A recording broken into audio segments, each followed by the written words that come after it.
Mesilas Yesharim, written by Rabbi Moshe Chaim Lutzato, was written in the mid-1700s, and it is a book which is dedicated to Mussar, which really means working on one's character traits, understanding himself, understanding God, understanding your relationship with God.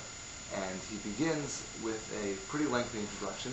It'll take us a couple days at least to get through it. And it starts as follows. Amar Mechaber, the author writes, Hachibra Zeh, this book, Lo Chibarti v'Lamed v'Bnei Adam es asher lo yadu. I didn't write this book to remind people about things that they didn't know. Rather, it's Laskiram, to remind them as Yadu Lahem Kvar, that which was already known to them. Meforsan Etzlon Pirsum Godol, and is totally clear to them. You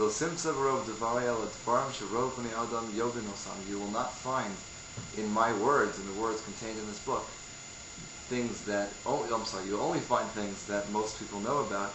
Below mistafkim b'am klal, and they have no questions about them, and it's completely clear.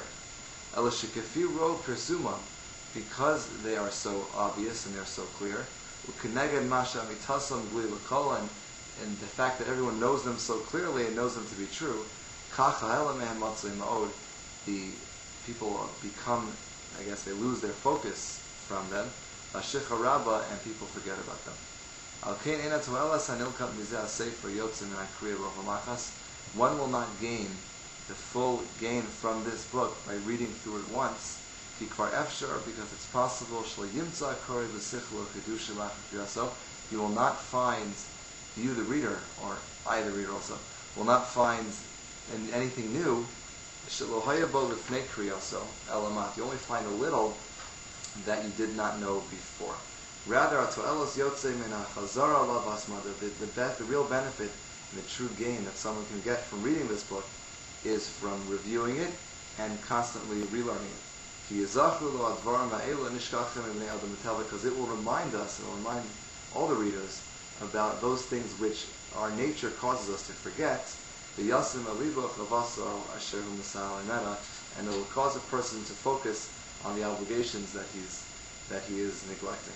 So, to understand the basic idea that the Mesilas Yesharim is saying, he's saying that sometimes some things are so obvious to us that we forget about them, meaning we don't focus on them.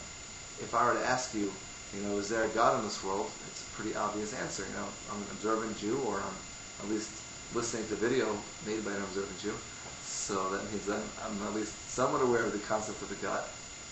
Yet somehow, it's not part of our minute-to-minute existence. If I tap you on the shoulder, is there a God? The answer is, of course there's a God. But did I think about it in the past 10 minutes? No, not necessarily. Am I worried about my health? Of course I'm worried about my health.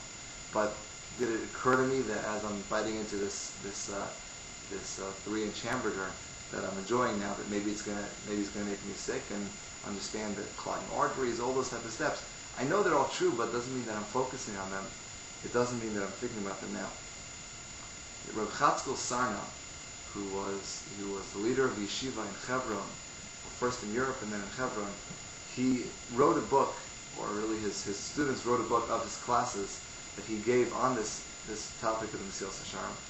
And he explains that the hardest part in this entire book, the line that the Mesilas Yesharim writes, that he has the most trouble with, was the one we just read.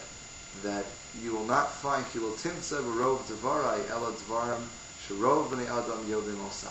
you will only find in my words things, or in most of my words, things that most people know about already.